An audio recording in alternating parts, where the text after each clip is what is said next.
कर्नाटकमध्ये बँगलोरमध्ये आहे. त्यामुळे ह्या दृष्टिकोनातून मंदिरांचं एक देशभरामध्ये एक संघटन निर्माण व्हावं, एक देशव्यापी जाळं त्यातून निर्माण व्हावं, हा यातून एक आपला प्रयत्न आहे. आणि म्हणून गोव्यामधली ही पहिली मंदिर परिषद आपण घेणार आहोत. या मंदिर परिषदे खातीर गोंयभरात जे संपर्क चालू आसा जवळजवळ 600 पेक्षा जास्त देवस्थानांकडे संपर्क जाल्यात आणि तांचो सकारात्मक असो आमकां प्रतिसाद मेळ्ळा. बरेच जाणांक इच्छूक आसा, कारण एक अशी परिषद पयले फावट गोवान घडोवन येता. आमचे संघटन मंदिरांचे 2011 साली जाले, त्या दृश्टीन प्रयत्न जाले आणि मंदिरांचे संघटन, संरक्षण आणि संवर्धन हे 3 मुद्दे घेऊन अनेक कार्यक्रम राबवले गेले. पण हे जी परिषद आम्ही आयोजित करता त्याविषयी संपर्क केल्यानंतर प्रत्येकान काही आपल्यो समस्या आसा त्याच्या विशीं हांगासर चर्चा जातली. त्याचबरोबर जो मुख्य मुद्दो आता श्री रमेशजी शिंदे हांणी सांगलो की टेम्पल टुरिझम हाचेर सरकारान फोकस करचे, विचार करचो आणि त्या दृश्टीन आमच्या ह्या गोंयच्या भूमीन अशा तरेची ही पहिली मंदिर परिषद आयोजित केली वता आणि तातूंत सहभागी जावपाक संधी मेळटा. ही प्रत्येक विश्वस्तां खातीर एक उमेदीची बाब आसा अशें म्हटलें ताणें आणि त्यामुळे आमकांय बी मोठो प्रतिसाद ह्या माध्यमांतल्यान दिसता. जेन्ना संपर्क केले तातूंत काही तरेचे जशे गोंयान एक विशेष कायदे आसा, म्हणजे महाजन कायदो आसा, त्या अंतर्गत संपर्क केले आसा, तांचे विशयी काही कायदे विशयक आसा, ते समस्या हे सगळे विशय ताणें उहापोहान चर्चा हांगासर जावची अशें कांय जाणांनी म्हटलें. दुसरो विशय जो आसा, आमचे पोर्तुगीज कालीन गोंयान मंदिरां उद्ध्वस्त जाली. सरकारानूय ह्या विशयी फुडाकार घेतला आणि ताचेर आमी प्रयत्न करतले. वचून जे घडपाक जाय ते घडपा खातीर आम्ही हांगासर जे कार्यक्रम आयोजित केला तातूंत विशेष येतलो म्हणजे डिजिटल टेम्पल टुरिझम ह्या विशयाचेर श्री अजित पद्मनाभ हे उपस्थित आसतले आणि ते मार्गदर्शन करतले.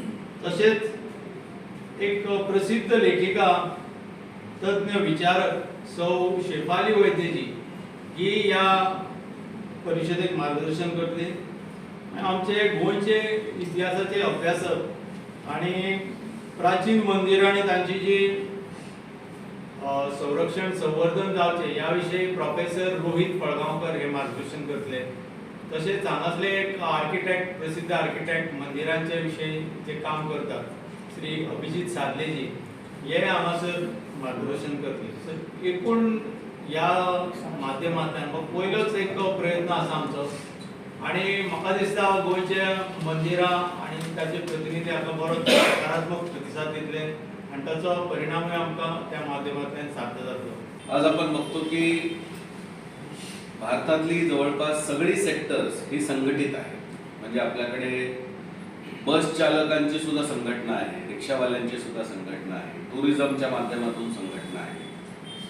परंतु मंदिर हे जर आपण बघितलं की ज्या ठिकाणी राज्यातले बहुतांश लोक येतात त्या ठिकाणी मात्र हे संघटन दिसत नाही.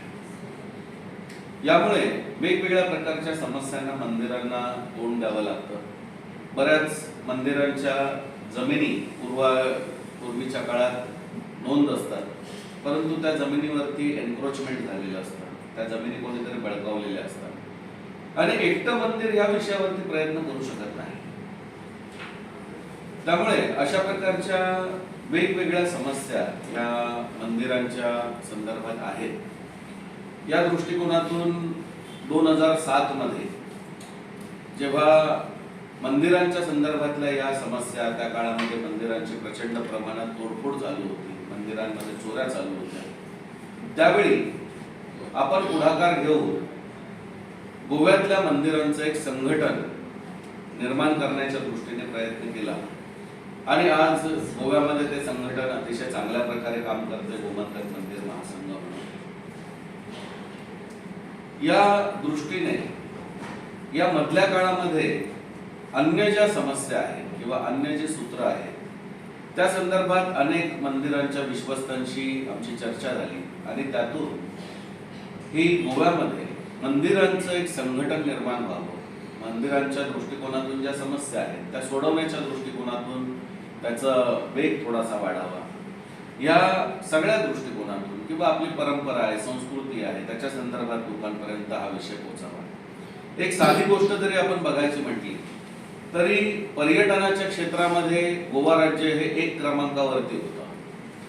आज आपण बघतोय की गोवा राज्यामध्ये पर्यटनाचा प्रचार जर केला जातो तर ह्या प्रचारामध्ये सगळ्यात मोठ्या प्रमाणात जर प्रचार कसला केला जात असेल तर तो प्रचार केला जातो आज गोव्यामधले कॅसिनोज, बीच किंवा या सगळ्या गोष्टींचा प्रचार केला जातो.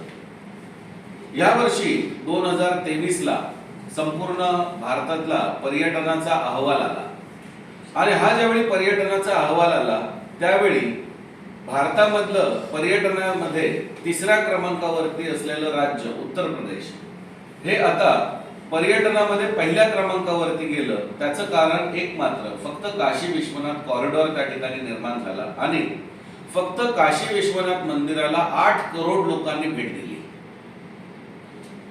गोव्यामध्ये साधारणपणे 6.5 करोड पर्यटक येतात.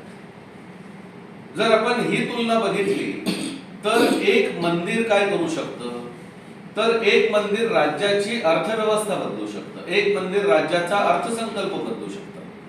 म्हणून आज उत्तर प्रदेश जे पर्यटनामध्ये 3ऱ्या क्रमांकावरती होतं ते आज भारतामध्ये 1ल्या क्रमांकावरती आलं. जर अशा प्रकारे आपण जर ही गोष्ट लक्षात घेतली की मंदिरांच्या दृष्टिकोनातून प्रयत्न केला तर मला असं वाटतं की गोवा इतकी पवित्र, गोवा इतकी सुंदर आणि गोवा इतकी स्वच्छ आणि त्या ठिकाणी जिथे संस्कृतीचा अतिशय उत्तमपणे प्रचार केला जातो अशी मंदिरं कुठेही नाही.